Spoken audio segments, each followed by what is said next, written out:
In a dramatic attack that is said to have pierced at least about 10, perhaps 15 kilometers into the Russian territory, the Ukrainian forces, backed by tanks and armored vehicles, are carrying out an incursion into Russia's Kursk region for the third straight day.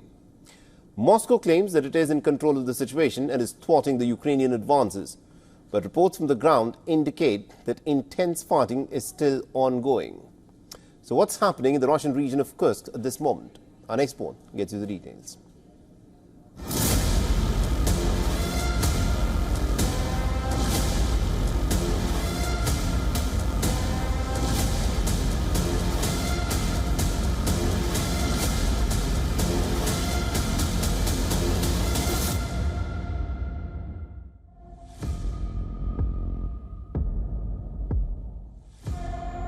Ukraine has launched what appears to be one of the most daring and large-scale assaults on Russian soil, sending shock waves through the Kremlin.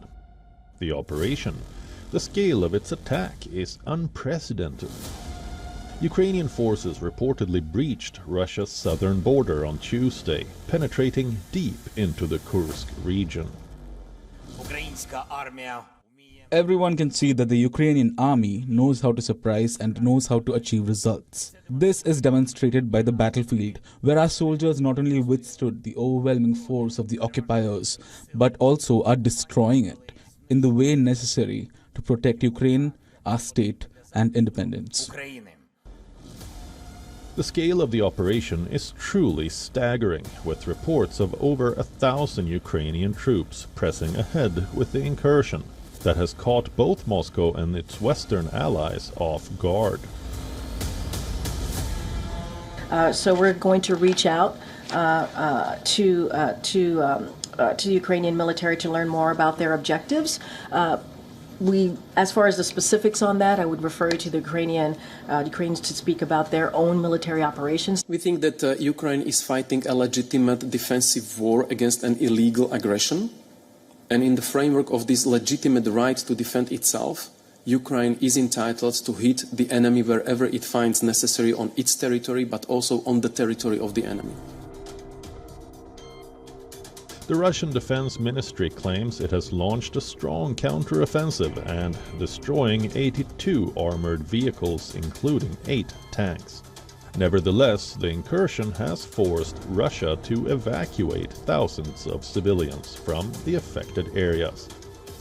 As Moscow vows a strong retaliation, analysts speculate Ukraine's assault may be a strategic move to draw Russian resources away from critical front lines such as Kharkiv, to demoralize the Russian military and civilian population. Some experts even suggest that if Ukraine can hold on to the captured territory, it could gain significant leverage in any future peace negotiations. With the US presidential election looming and the potential for a shift in American support, depending on the outcome, Ukraine is under immense pressure to secure decisive victories.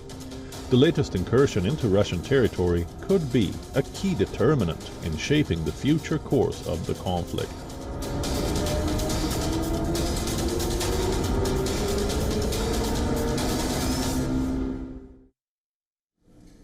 I also earlier spoke with retired Lieutenant Colonel Daniel Davis, who is a military expert and also the host of Daniel Davis Deep Dive on YouTube.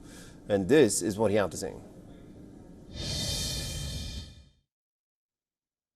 I think it's probably some of the reports coming out are accurate that Ukraine did this on their own, that they didn't get anything specific in terms of, I guess, actionable intelligence from the United States side. They may have, but really, I think we need to keep things in perspective here. I know that this is a big morale boost for the Ukraine side, but in the bigger picture, it's very unlikely that this has any lasting results, because, I mean, you're talking about at least what's been reported is maybe 1,000 Ukraine soldiers, of maybe 100 or maybe even more of armored vehicles.